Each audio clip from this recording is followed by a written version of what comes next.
Hello student, स्वागत है आपका हमारे यूट्यूब चैनल जीतू सर की क्लास में। तो आज हम हमारी क्लास में आपके लिए लेकर आए हैं क्लास 10 एक्सरसाइज 1.2, जिसमें हम आपके लिए समझाने वाले हैं कि अपरिमेय संख्या क्या होती है।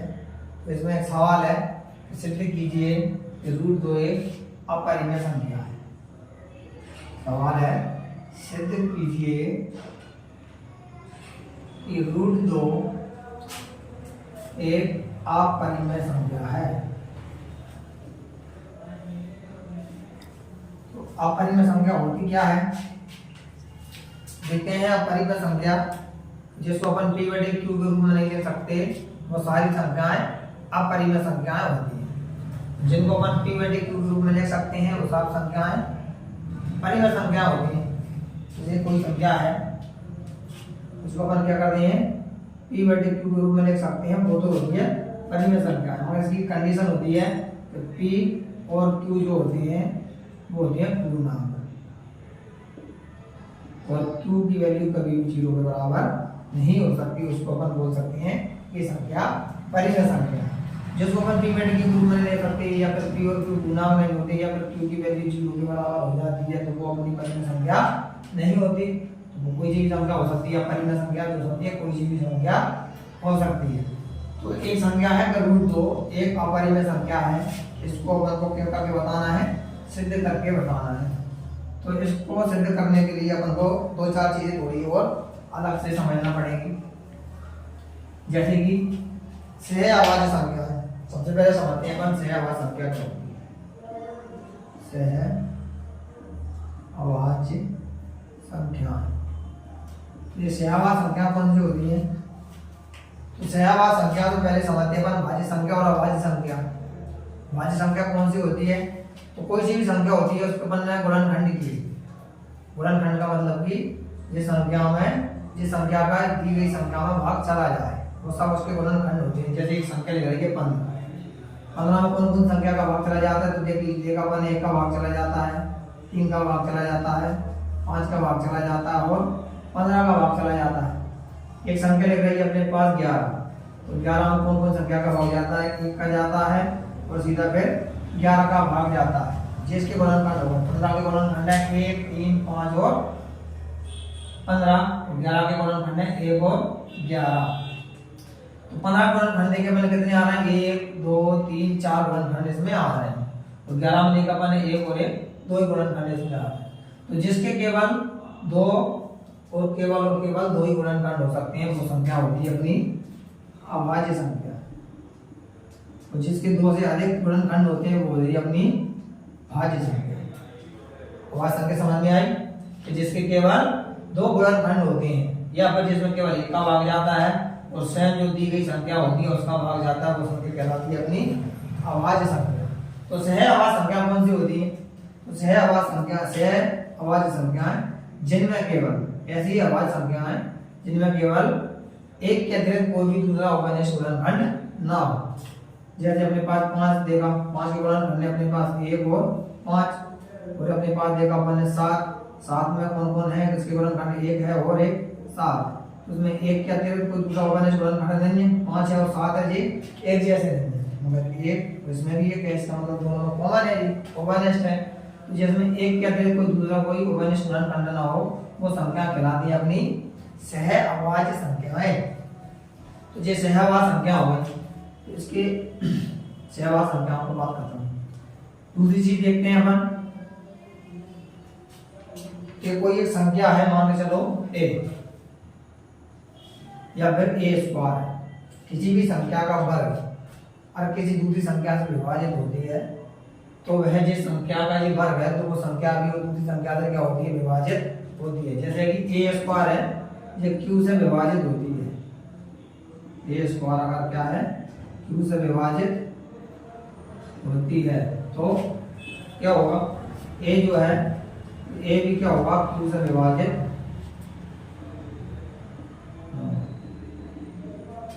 अगर a² q से विभाजित होती है, तो ये a है वो भी q से विभाजित होगा। जैसे कि मान चलो 16 है, 16 अगर 2 से विभाजित है, 16 2 से विभाजित है। 16 का मतलब क्या होगा 4 का स्क्वायर। अगर 4 का स्क्वायर 2 से विभाजित है तो 4 भी क्या होगा 2 से विभाजित होगा।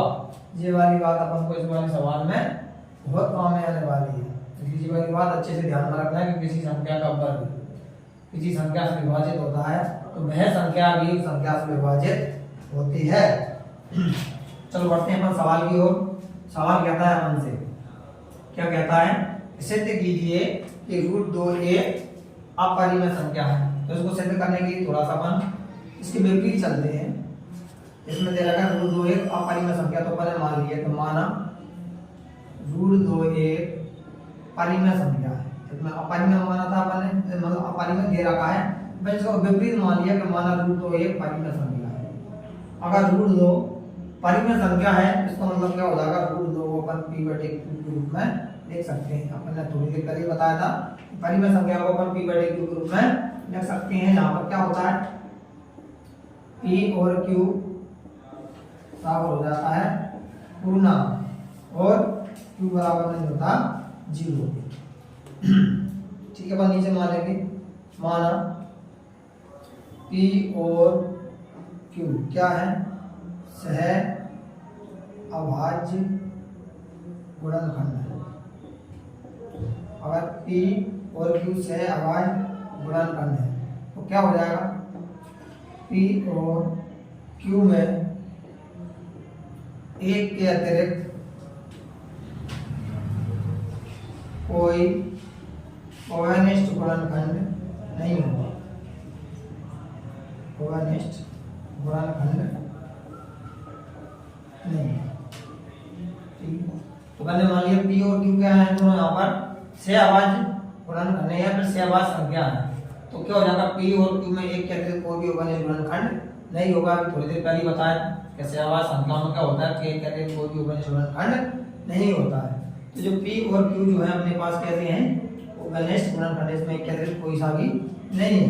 तो क्या करेंगे, बराबर बराबर p। तो यहाँ पर क्या करेंगे, अपन दोनों पक्षों को वर्ग कर देंगे। तो वर्ग करने पर क्या हो जाएगा जी, √2 का स्क्वायर बराबर p/q का स्क्वायर। तो जैसे वर्ग किया तो इसका स्क्वायर हट जाएगा, स्क्वायर रूट हट जाएगा, जो बचेगा जी हो जाएगा p² q²। इसको अपन ने क्रॉस मल्टीप्लाई या अतिरिक्त गुणा करेंगे तो q² का 2 हो जाएगा, जो हो जाएगा 2q² बराबर p²। इसको मान लिया अपना समीकरण नंबर 1। चलो ये अपना समीकरण है। तो q² की वैल्यू कितनी आ जाएगी, p² 2। तो अभी अपन कुछ देर पहले पढ़ा था, किसी संख्या का वर्ग और किसी संख्या से विभाजित होता है तो वह संख्या भी क्या हो जाती है, उससे विभाजित हो जाती है। तो शादी के लिए अपन यहाँ क्या हो रहा है, p² 2 से विभाजित है तो p भी 2 से विभाजित होगा कि नहीं होगा। तो अपन ने क्या लिख दिया, अतः p 2 का नहीं, अतः 2 जो है क्या है, p का एक गुणनखंड है। विभाजित है तो इसका मतलब क्या है, गुणनखंड होगा। गुणनखंड है तो जैसे कि अपन p में 2 का भाग दिया, जो भी भागफल आएगा वो क्या आएगा, मान चलो r आ गया। तो अपन ने p की वैल्यू निकाल लेते हैं। तो p बराबर कितना हो जाएगा, 2r। p की वैल्यू पर कहाँ पर रख देते हैं, समीकरण नंबर 1 में। p का मान समीकरण 1 में रखने पर, समीकरण 1 कहाँ है अपना, 0 क्या है नंबर, 2q² बराबर p²। मान रखते हैं अपन, क्या रख दिया अपन ने, 2q² पे असर कैसे लिया, p² की जगह रख सकते हैं अपन। अब p की जगह रखते हैं 2r और स्क्वायर की जगह स्क्वायर। इसको सॉल्व करते हैं, 2q² बराबर 4r²। तो q² की वैल्यू कितनी आ जाएगी, और r² बटे में 2 कट जाएगा जी। q² बराबर आ जाएगा 2r²। तो 2 को भी अपन कहाँ पहुँचा देते हैं आप, इसकी बटे में पहुंचा देते हैं, क्यू स्क्वायर बटे में 2 बराबर आर स्क्वायर। फिर से देखा अपन यहाँ पर क्यू स्क्वायर क्या है, 2 से विभाजित है, तो क्यू भी क्या होगा, 2 से विभाजित होगा। लेकिन ये अपन यहाँ क्यू स्क्वायर 2 से विभाजित है, तो क्यू भी 2 से विभाजित होगा। तो यहाँ पर भी क्या हो जाएगा था, 2 क्यू का एक गुणनखंड है। अब जहाँ पर 2 जो है वो क्या है, क्यू का एक गुणनखंड है। अब गौर करने वाली बात देखो, यहाँ पर भी देखा था 2 पी का एक गुणनखंड है, और यहाँ पर भी आ गया क्या, 2 क्यू का भी गुणनखंड है। इसका मतलब पी और क्यू का दोनों का गुणनखंड क्या है, 2। तो अपन यहाँ पर लिख सकते हैं पी और क्यू का गुणनखंड 2 है। पी और क्यू का गुणनखंड क्या है, पी और क्यू का गुणनखंड 2 है। ठीक है, अब पी और क्यू का गुणनखंड आ गया 2, मगर अपन ने कुछ देर पहले क्या माना था कि पी और क्यू कैसे हैं, सहअवाज गुणनखंड है। सहअवाज गुणनखंड है, तो इसका मतलब क्या है, पी और क्यू में एक क्या कोई भी गुणनखंड नहीं है। और अपन ने देखा यहाँ पर सोल्व करने के बाद में क्या था, पी और क्यू का गुणनखंड कितना आ गया, 2 आ गया। इसका मतलब क्या हुआ, पी और क्यू में एक और ओवनेश गुणनखंड है, वो है 2। इसका मतलब जी वाली बात अपनी गलत सिद्ध हो गई। क्या हो गई कि पी और क्यू सहअवाज गुणनखंड है, सहअवाज संख्या है। तो ये अपन ने जो माना था वो गलत क्यों हुआ, गलत इसलिए हुआ क्योंकि अपन ने ऊपर एक गलत कल्पना कर ली थी कि √2 एक परिमेय संख्या है। तो इससे अपन इस निष्कर्ष पर निकलते हैं कि √2 क्या है, अपरिमेय संख्या। देखा अपन ने लिखते हैं यहाँ पर, अपन ने देखा कि यहाँ पी और क्यू में एक और अन्य ओवनिष्ठ गुणनखंड 2 है। इससे हमारे इस तथ्य का विरोधाभास होता है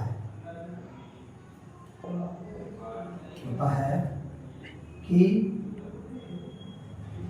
P और Q सहअवाज संख्या है। और यह विरोधाभास हमें हमारी गलत कल्पना के कारण वह है। गलत कल्पना कौन सी है कि √2 एक परिमेय संख्या। गलत कल्पना कर ली थी कि √2 क्या है, परिमेय संख्या है। तो क्या कर सकते हैं, इससे अपन निष्कर्ष निकाल सकते हैं। अतः निष्कर्ष निकलता है कि √2 एक परिमेय संख्या है। इसे करना दिया बने, √2 एक परिमेय नहीं, अपरिमेय संख्या है। अपरिमेय संख्या है। तो देखा, सवाल था अपने पास कि सिद्ध कीजिए कि √2 एक अपरिमेय संख्या है। तो इसको सिद्ध करने के लिए सबसे पहले अपन को क्या करना है, इसका विपरीत मान के चलना है। तो विपरीत मान लिया कि माना √2 एक परिमेय संख्या है। अगर √2 एक परिमेय संख्या है तो उसको अपन p/q के रूप में ले सकते हैं। यहाँ पर p और q कैसे हैं, पूर्णांक है, q बराबर 0 नहीं है। तो लिख लिया अपन p और q पूर्णांक तो है, हम आपको कैसे वाले पूर्णांक है, तो p और q सहअवाज पूर्णांक या गुणनखंड है। तो p और q में एक के अतिरिक्त कोई भी ओवनिष्ठ गुणनखंड नहीं है। मतलब अगर p और q को अपन गुणनखंड करेंगे, इसकी जो भी गुणनखंड आएंगे उसमें ओवनिष्ठ गुणनखंड मात्र क्या आएगा, 1 आएगा। इसके अतिरिक्त कोई दूसरा ओवनिष्ठ गुणनखंड नहीं आएगा। तो अपन दोनों का वर्ग कर दिया। यहाँ पर √2 का वर्ग कितना हो गया, 2। है रूट 2 का स्क्वायर बराबर पी बटे क्यू का स्क्वायर। तो रूट 2 का स्क्वायर 2 आ जाता है, पी बटे क्यू का पी स्क्वायर बटे में क्यू स्क्वायर। तो क्यू स्क्वायर को अपन बराबर कितना ले गए, इधर भाग में था इधर आके गुणा हो गया। तो 2 क्यू स्क्वायर बराबर पी स्क्वायर, इसको समीकरण नंबर 1 मान लिया। 2 को अपन कहाँ पहुंचा दिया, बटे में पहुंचा दिया। गुणा में था इसकी, यहाँ पे बटे में आ गया। तो क्यू स्क्वायर बराबर पी स्क्वायर बटे में 2 हो गया। तो अपन ने थोड़ी देर पहले बताया था किसी संख्या का वर्ग किसी अन्य संख्या से विभाजित होता है तो वह संख्या भी उससे विभाजित होती है। तो यहाँ पर क्या हो जाएगा, पी स्क्वायर 2 से विभाजित है तो पी भी 2 से विभाजित होगा।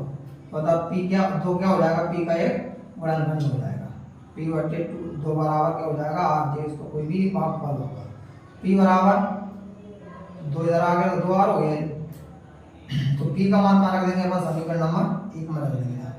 पी का मान आ गया, पी का मान आ गया 2 आर को अपन रखा समीकरण नंबर 1 में। तो 2 क्यू स्क्वायर बराबर पी स्क्वायर, ये समीकरण नंबर 1 है। पी स्क्वायर की जगह अपन रख सकते हैं अब 2 आर स्क्वायर। तो अपन ने लिख दिया यहाँ पर 2 आर, पी की जगह लग रहा है 2 आर, स्क्वायर की जगह स्क्वायर ही है। इसको सॉल्व किया, 2 क्यू स्क्वायर ऐसा कैसा ही है, 2 आर को लिख देते हैं अपन 4 आर का स्क्वायर। क्यू स्क्वायर बराबर कितना हो जाएगा, 4 स्क्वायर 4 आर स्क्वायर बटे में ये 2 यहाँ पे आ गया। 2 से 4 काट दिए, 2 आर में कितना हो गया, 2 आर स्क्वायर। तो क्या करेंगे, 2 को भी अपन इधर भाग में पहुंचा देंगे। आर स्क्वायर की वैल्यू जाएगी क्यू स्क्वायर बटे में 2। तो यहाँ पर देखा कि क्यू स्क्वायर 2 से विभाजित है तो क्यू भी 2 से विभाजित होगा।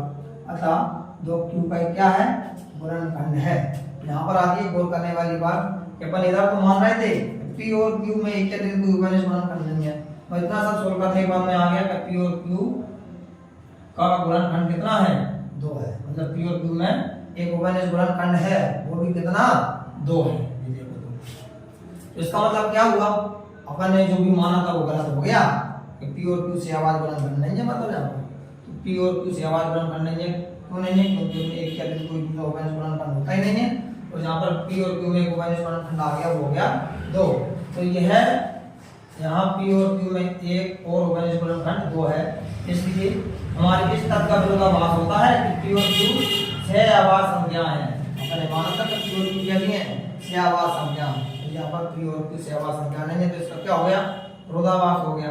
तो यह विरोधाभास हमें हमारी गलत कल्पना के कारण हुआ है कि रूट 2 एक परिमेय संख्या है। ये विरोधाभास तभी तो हुआ है, अपन शुरुआत में ये तो गलत नहीं मानते तो ऐसा विरोधाभास होता ही नहीं।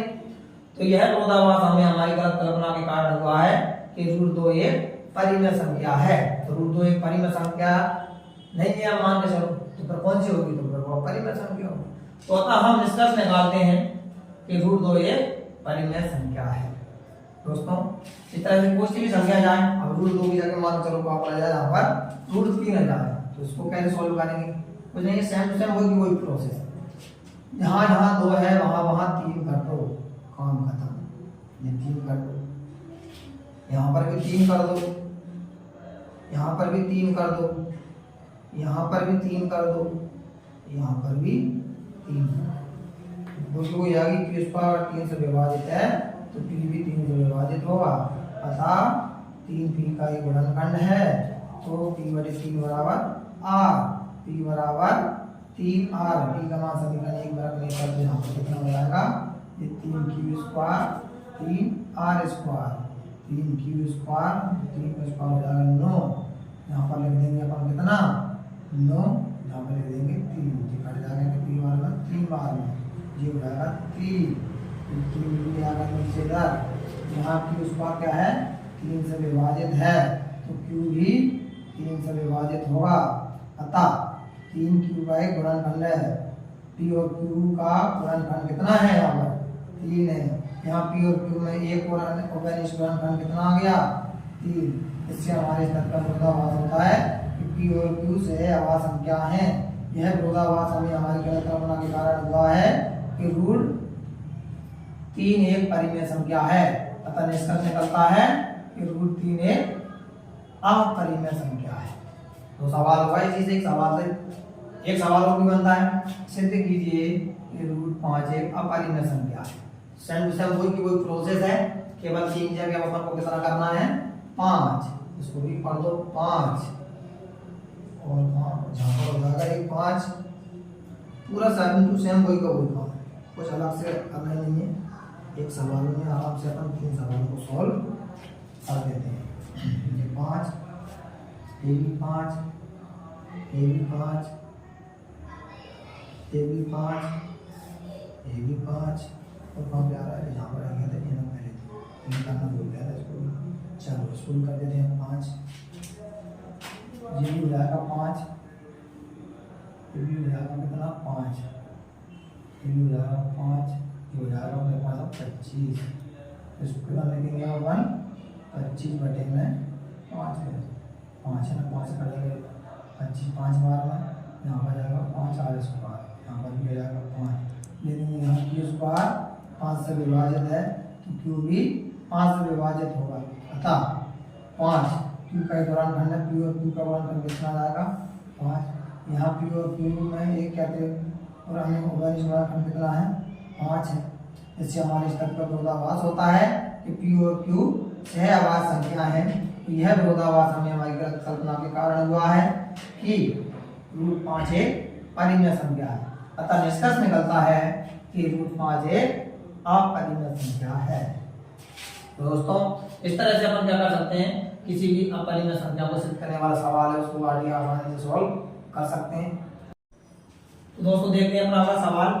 सिद्ध कीजिए कि 3 + 2 √5 एक अपरिमेय संख्या है। इस तरह के सवालों को सॉल्व करने से पहले अपन देखते हैं थोड़ी परिमेय संख्या कैसे समझते हैं। परिमेय संख्या क्या है? तो परिमेय संख्या को अपन लिखते हैं p बटे q के रूप में। यहाँ पर p भी क्या होता है? पूर्णांक। q भी क्या होता है? पूर्णांक। मतलब पूर्णांक बटे में पूर्णांक को अपन बोलते हैं परिमेय संख्या।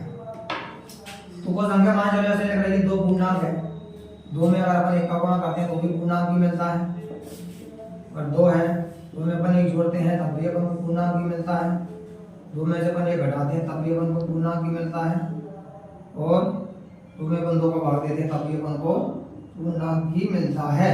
तो किसी भी संख्या में अगर पूर्णांक का गुणा किया जाए, पूर्णांक को जोड़ा जाए, पूर्णांक को घटाया जाए, तो पूर्णांक का भाग किया जाए तो पूर्णांक में पूर्णांक ही प्राप्त होता है। पूर्णांक में पूर्णांक का गुणा करेंगे तब भी पूर्णांक मिलेगा, पूर्णांक में पूर्णांक जोड़ेंगे तब भी पूर्णांक मिलेगा, पूर्णांक में पूर्णांक घटाएंगे तब भी पूर्णांक मिलेगा, और पूर्णांक में पूर्णांक का भाग देंगे तब भी अपन को पूर्णांक ही मिलता है।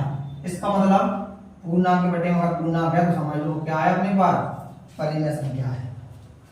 ठीक है, तो इसको अपन इस सवाल में थोड़ा सा इस्तेमाल में लेने वाले हैं। देखते हैं सवाल को कैसे सॉल्व करते हैं। सेम टू सेम प्रोसेस वही है अपनी कि अपन ने उसके विपरीत माना 3 + 2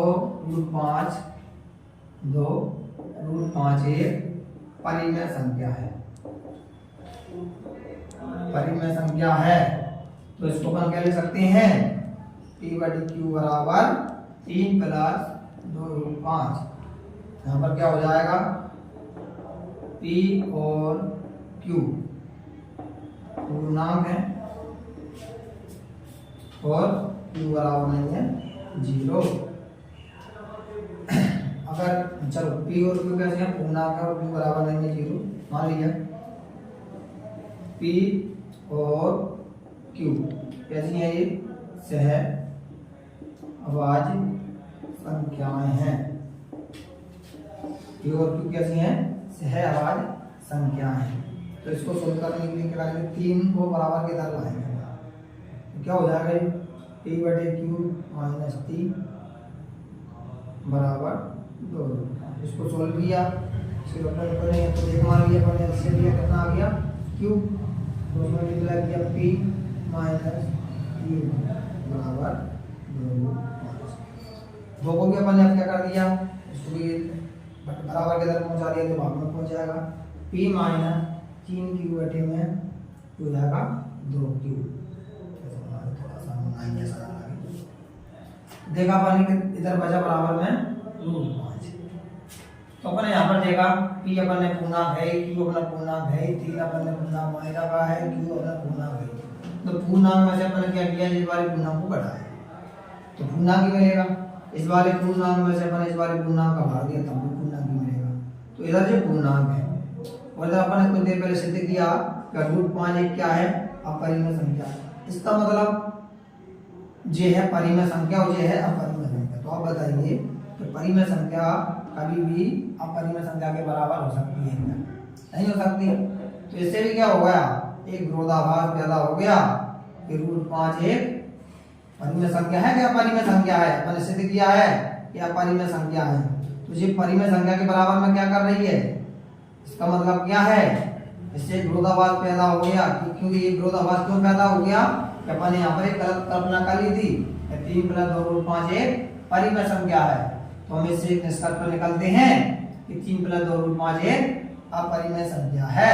इसका क्या कर लेते हैं, देखो यहाँ पर क्या है, 3 2 p और q क्या है, पूर्णांक। तो क्या हो जाएगा, p - 3q बटे में 2q बराबर क्या हो जाएगी, ये परिमेय संख्या होगी क्या नहीं होगी। पूर्णांक के बटे में पूर्णांक है तो परिमेय संख्या ही है। p - 3q बटे में 2q क्या है, परिमेय संख्या है। तो इससे एक विरोधाभास हो रहा है, इससे यह विरोधाभास होता है कि √5 एक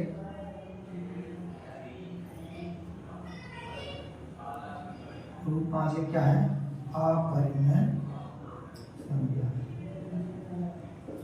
कुछ देर पहले सिद्ध किया था √5 क्या है, अपरिमेय संख्या है। मगर जहां पर तो ये परिमेय संख्या बता रहा है, √5 बराबर जी क्या है, परिमेय संख्या। तो √5 बराबर परिमेय संख्या है, जी अपन ने अभ्यास यहाँ पर सोल्व करके पता लगा लिया। और इससे ये विरोधाभास हो रहा है कि √5 एक अपरिमेय संख्या है, जी अपन ने कुछ देर पहले सिद्ध किया। तो यह विरोधाभास क्यों हो रहा है, तो यह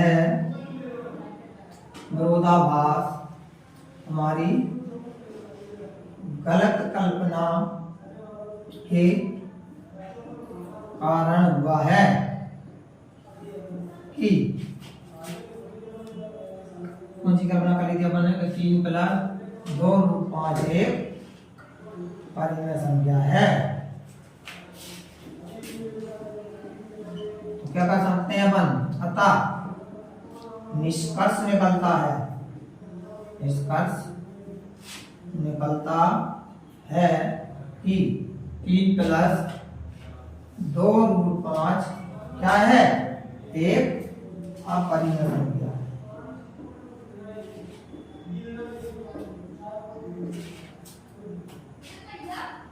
अपन को सवाल ध्यान से लीजिए कि 3 + 2 √5 एक अपरिमेय संख्या है। तो उसको भी सेम अपन ऐसे सोल्व करेंगे।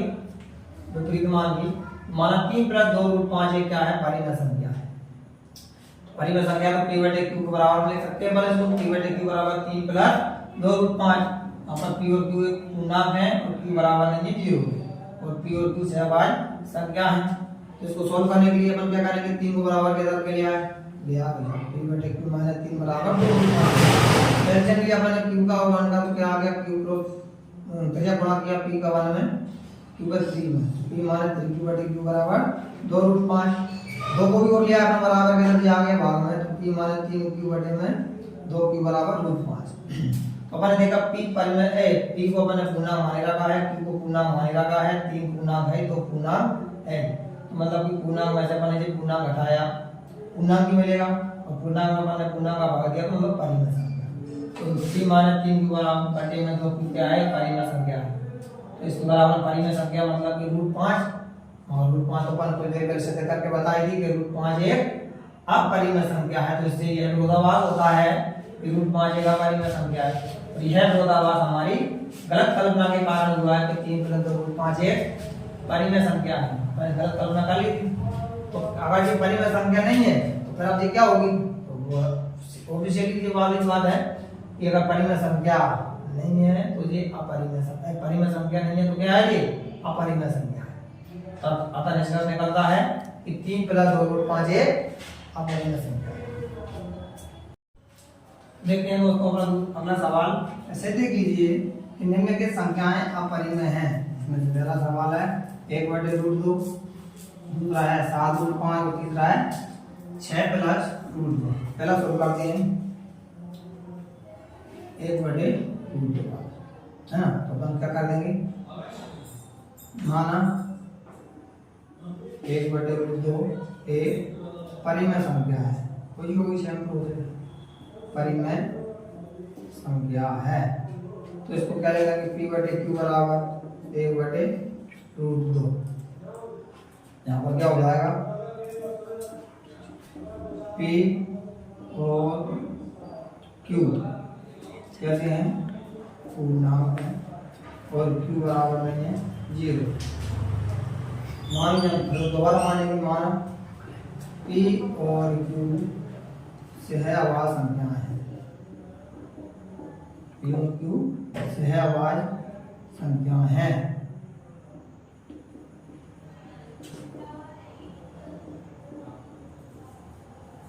सहअभाज्य संख्या है तो क्या हो जाएगा, p और q में एक के अतिरिक्त हो जाएगा, एक के अतिरिक्त कोई अन्य ओगनिष्ठ गुणनखंड नहीं है।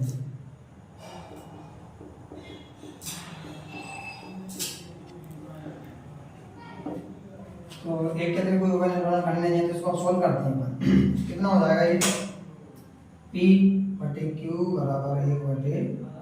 त्रिज्या गुणा किया अपन, कितना हो जाएगा, p√2 बराबर q। दोनों को वर्ग कर दिया, कितना हो जाएगा जी, 2p² में q।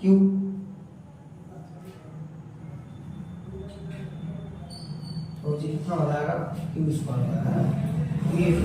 बराबर में q² में 2। फिर से देखा अपन यहाँ पर क्या है, यहाँ क्या है, 2 q² को विभाजित कर रहा है या फिर विभाजित करता है, तो 2q को भी विभाजित करेगा, करेगा कि नहीं करेगा बताओ, बिल्कुल करेगा भाई। 2q को भी विभाजित करेगा, क्या हो जाएगा, तथा 2q का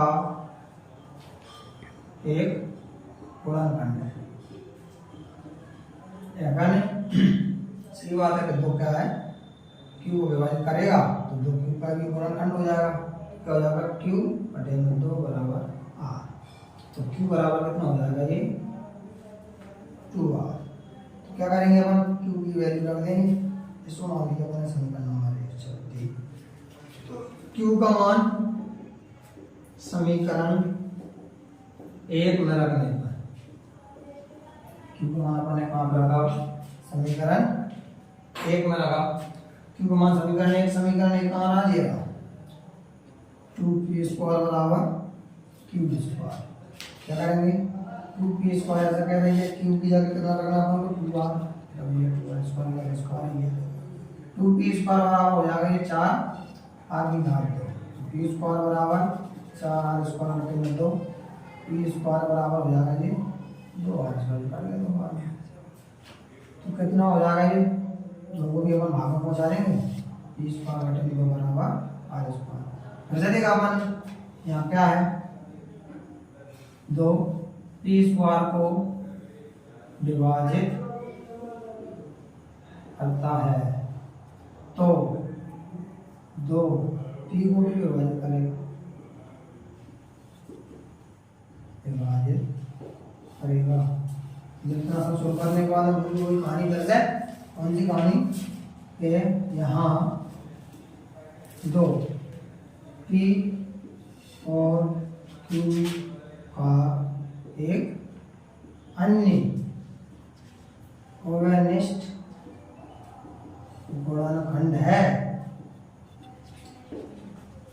अगर जो ओगनिष्ठ गुणनखंड है तो इससे क्या होगा, हमारी एक तर्क का विरोधाभास होगा, वो कौन सा है, p और q में एक क्या कोई अनोगनिष्ठ गुणनखंड नहीं है। तो जहाँ पर देखा आपने 2p और q का एक अन्य ओगनिष्ठ गुणनखंड है, तो इससे क्या होता है, तो इससे इस तथ्य का विरोधाभास होता है कि p और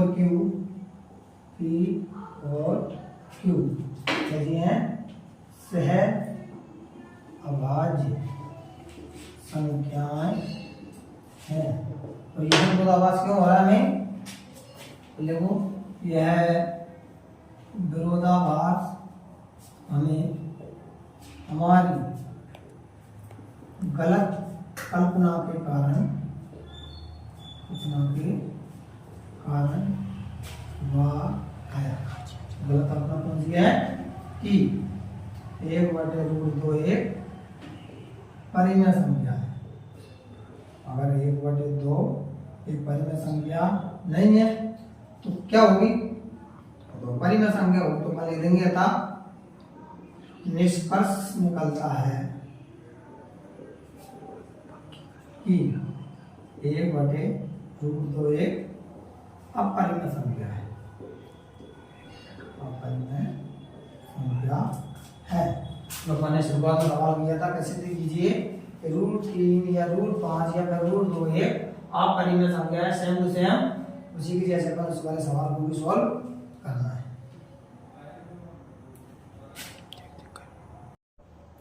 दोस्तों देखते हैं अपन नेक्स्ट सवाल।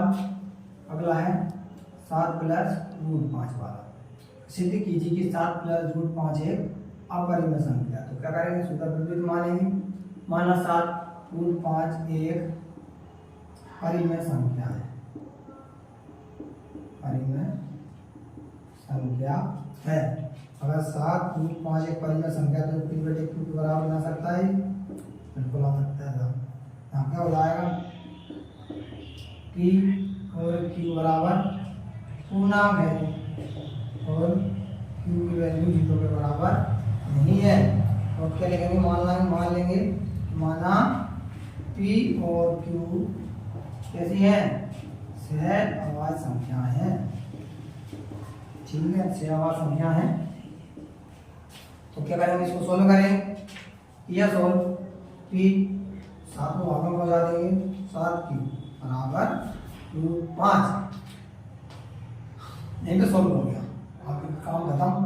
हमको पता है P पूर्णांक है, 7 पूर्णांक है, Q भी क्या है? पूर्णांक है। तो पूर्णांक के बटे में पूर्णांक है तो ये परिमेय संख्या होगी। और ये परिमेय संख्या है मतलब √5 के बराबर में नहीं आ सकती, क्योंकि √5 ये क्या चीज है? अपरिमेय संख्या है। कुछ देर पहले अपन ने सिद्ध करके भी बताया था पिछली वीडियो में। देखा अपन ने करेगा। अपन देखेंगे यहाँ P Q और 7 एक पूर्णांक है। पूर्णांक है अर्थात क्या हो जाएगा? P/7 के बराबर परिमेय संख्या। पूर्णांक है तो P/7 के बराबर क्या हो जाएगा? एक परिमेय संख्या। तो इससे क्या हो रहा है? एक तथ्य का विरोधाभास हो रहा है। क्या हो रहा है? इससे इस तथ्य का विरोधाभास होता है कि √5 एक अपरिमेय संख्या है। अपरिमेय संख्या है। तो यह विरोधाभास हमें हमारी गलत कल्पना के कारण हुआ है।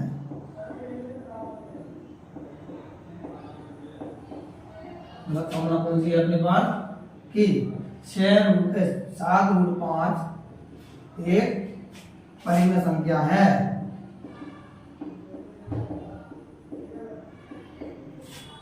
ये विरोधाभास हमें हमारी गलत कल्पना के कारण हुआ है कि 7 √5 एक परिमेय संख्या है। परिमेय संख्या नहीं है तो क्या है फिर? तो बता हम निष्कर्ष निकालते हैं।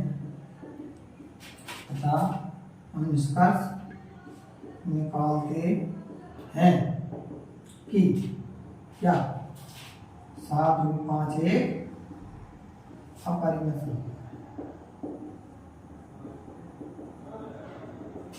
अपरिमेय संख्या है। दोस्तों देखते हैं अपना अगला सवाल कि 6 + √2 एक अपरिमेय संख्या है। सेम टू सेम एक ही प्रोसेस है। 7 √5 जगह अपन यहाँ पर कितना ले देंगे? 6 प्लस रूट 2 लिख दिया। तो 6 प्लस रूट 2 परिमेय संख्या है, तो इसको भी अपन क्या लिख सकते हैं, पी बटे क्यू रूप में ले सकते हैं। लिख दिया अपन यहाँ P Q Gunakar Q common zero और पी और क्यू सहवास संख्या है। तो ये क्या हो जाएगा, 6 को बराबर किधर ले आएंगे, इसको सोल्व कर लेंगे वो अपन। पी बटे क्यू माइनस 6 बराबर रूट 2 सॉल्व किया अपन, कितना आ जाएगा एलसीएम क्यू जो आ जाएगा कितना 6p